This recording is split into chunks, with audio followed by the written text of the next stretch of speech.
a büdös. Délben olyan volt, hogy vágni lehetett a füstöt.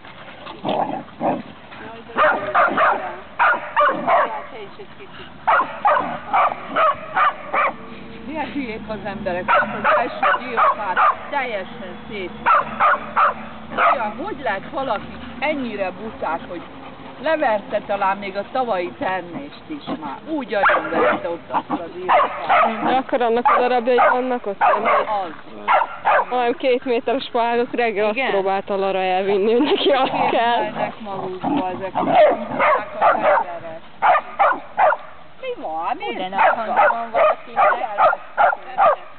Igen. Az lusta. Ebben meg dúl az energia.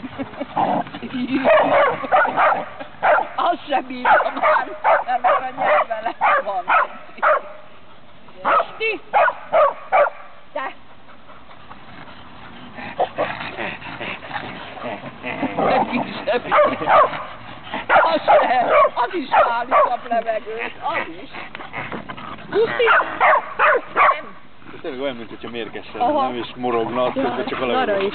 Nincs levegő. Mennyi idős a Guszti? 3 éve.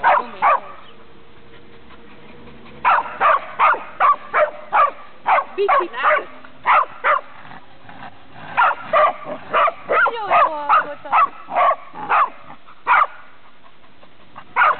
Jó van, Doris.